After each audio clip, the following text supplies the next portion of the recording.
샬롬. 오늘도 하나님 말씀 앞에 나오신 여러분 환영합니다. 우리 함께 기도하겠습니다. 하나님, 오늘도 우리에게 귀한 말씀 주시니 감사합니다. 이 말씀으로 우리의 영혼이 깨어 일어나게 하여 주시고 명예로운 삶으로 달려나가게 하여 주시고 주를 앙망하는 그 우리의 영혼에 주님이 기뻐하심으로 능력과 소망을 더하여 주시옵소서. 주여, 오늘도 우리가 하나님의 말씀을 깨닫기 사모합니다. 간절히 갈급합니다. 주여, 부어지는 은혜를 허락하여 주시옵소서. 예수님의 이름으로 기도했습니다. 아멘. 오늘 함께 살펴볼 말씀 누가복음 23장 39절에서 43절, 누가복음 23장 39절에서 43절까지 함께 살펴보도록 하겠습니다. 예수의 일대기를 살펴보다 보면은 십자가에 못 박히는 날 전후 3일 동안 가장 많은 비중 또 분량이 집중되어 있는 것을 우리가 볼 수 있어요. 마태, 마가, 누가, 요한복음 모두가 그렇죠. 굉장히 자세하다 못해 여러 관점에서 예수를 바라볼 수 있게끔 많은 등장인물들까지도 나타납니다. 지난 본문에서 우리는 두 강도, 구레네 시몬, 뒤편에서 우는 여인들, 십자가 아래서 조롱하는 여러 집단들까지 살펴봤어요. 그 밖에도 심판 과정에서 등장한 여러 재판관과 대제사장, 그리고 예수님의 12 제자들의 다양한 반응까지 나타났죠. 이렇게 간단하게만 언급해도 3, 4일 동안 상당히 많은 사람들을 이 사복음서, 특히 누가복음도 언급하고 표현하고 있음을 알 수 있어요. 왜 그럴까요? 과연 우리는 예수를 어느 위치에서 어느 정도 거리에 두고 어느 방향으로 바라보고 있는지 되묻기 위함 아니겠습니까? 오늘 본문 속에서 십자가에 달린 예수에게 가장 가까이 있으면서 예수의 죽음을 목도한 두 사람이 나타납니다. 지난 본문에서 언급된 두 행악자 강도죠. 먼저는 다른 이들과 같이 조롱하는 자가 언급됩니다. 39절이죠. 달린 행악자 중 하나는 비방하여 이르되 네가 그리스도가 아니냐, 너와 우리를 구원하라 하되. 이 성경은 우리가 초반부에서 살펴본 바와 같이 데오빌로에게 예수에 대한 자세한 점을 말해주기 위해 쓴 책이다라고 우리는 알고 있어요. 그런데 이렇게도 마지막까지 부정적인 내용으로 가득하니 과연 이걸로 누군가를 전도할 수 있는가 의심스럽기까지 합니다. 특히 십자가에 못 박힌 예수를 향해서 로마 군인, 관리들, 그리고 한편에 못 박힌 다른 사형수까지 스스로 구원해보라 라는 조롱 이야기가 등장해요. 여러분, 그런데 한편으로는 이들의 조롱이 합리적인 언행은 아닌가 생각하게 됩니다. 왜냐하면 지금까지 계속해서 예수는 구원에 대해서 얘기했기 때문이에요. 구원에 대해서 계속해서 이야기한 자가 자기 자신을 구원해내지 못한다면 넌센스다 이 말이죠. 여러분, 이러한 견해의 출발점은 제자들도 마찬가지로 가지고 있었어요. 예수를 강력한 지도자로 바라본 제자들이 그랬습니다.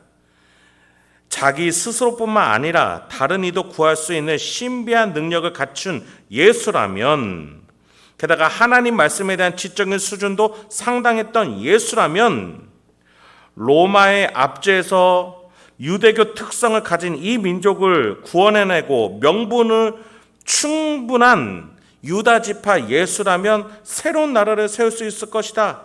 그렇게 바라봤어요.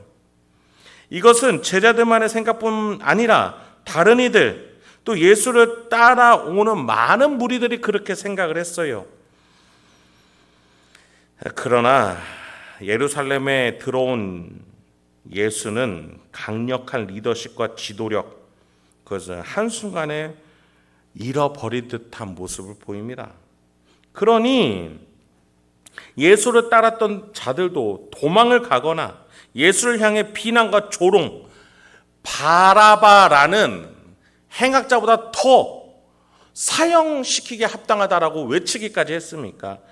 하지 않았습니까? 여러분, 이들은 왜 이렇게 얘기하는 거예요? 예수가 구원에 대해서 계속 얘기했고 새로운 하나님의 나라에 대해서 이야기해왔기 때문이에요. 그러니 당연한 반응으로 이들은 예수가 스스로 구원하지 못하고 십자가에서 죽는 꼴이 탐탁치 않았고 지도력과 리더십이 없어지는 모습이 원망스러웠던 것이죠. 내가 원하는 예수의 모습이 있는데 그에 합당하게 움직여주지 않으니까 말이죠. 네, 이들은 예수를 조종하려고 했던 거예요.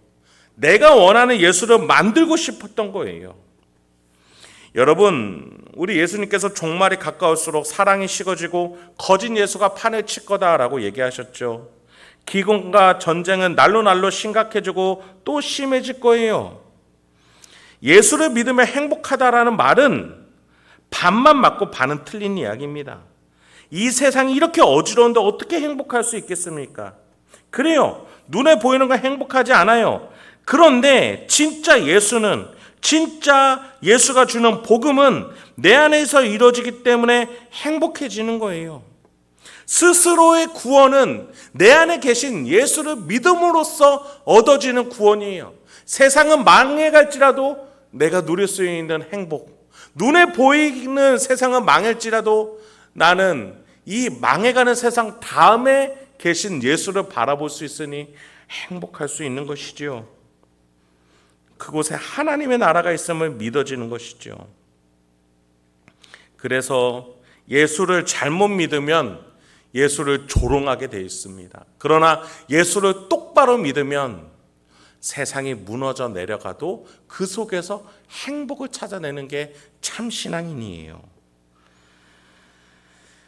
40절부터 이제 다른 한편의 강도, 죽을 운명 앞에서 풍성한 신앙의 고백을 하는 또 다른 강도의 모습을 우리는 목격할 수 있습니다. 우리 먼저 읽은 39절에서 강도는 어땠어요? 불평과 불만, 예수를 향한 조롱으로 가득했죠. 이 강도, 다른 편에 있는 강도는 어떻게 말하는지 한번 보시죠. 하나는 그 사람을 꾸짖어 이르되 네가 동일한 정죄를 받고서도 하나님을 두려워하지 아니하느냐? 우리는 우리가 행한 일에 상당한 보응을 받는 것이니 이에 당연하거니와 이 사람이 행한 것은 옳지 않은 것이 없느니라 하고 이르되 예수여 당신의 나라에 임하실 때에 나를 기억하소서 하니 예수께서 이르시되 내가 진실로 너에게 이르노니 오늘 네가 나와 함께 낙원에 있으리라 하시니라. 여러분, 이 사람도요 어떻게 보면 유월절 특사로 풀려날 수 있는 기회가 있을 수 있었어요. 그게 이제 없어지니 불평 불만이 생길 수도 있죠. 그런데 이 사람은 그 모든 기회들을 놓쳤음에도 불구하고 예수를 조롱하고 희롱하고 또 불평 불만하기보다는 예수님 앞에서 신앙을 고백하고 있습니다. 하나님을 두려워하는 신앙인이었어요. 그래서인지 예수가 무죄하지만 이 십자가에 못 박겠다는 것이 보통의 일이 아님을 눈치채고 다른 편에 있는 강도를 꾸짖기까지 합니다. 이 사람의 행한 것은 옳지 않은 것이 없느니라 라고 말이죠. 여러분, 이 자리에서 예수의 무죄함이 다시 한번 드러납니다. 빌라도를 통해서 십자가 전에 드러났던 무죄함이 이 십자가 위에서 죽어가는 예수 앞에서 다른 한편의 증인을 통해 무죄함이 드러나는 것이지요. 이 사형수는 무죄한 예수만을 고백한 것이 아니었어요. 예수에게 구원에 대해 간청하기까지 합니다. 단순한 의인 예수가 아니라 영혼을 구원할 수 있는 그리스도라는 사실을 고백한 것이죠. 죽으면 다 끝난다라고 생각하면 지금 불평불만이 나와야 합니다. 그러나 죽음 이후에 예수가 자신을 인도해 줄 수 있다라는 하나님이심을 깨닫는다면 불평불만 아니라 이 뒤에 있을 소망을 바라보는 것이 마땅한 참신자의 태도였겠지요. 여러분, 우리는 지금 어떤 강도의 모습입니까? 어떤 위치에서 어떠한 태도로 예수를 바라보고 있습니까? 내가 만들고 싶은 예수, 그 예수는 결코 하나님이 허락해 주지 않으세요.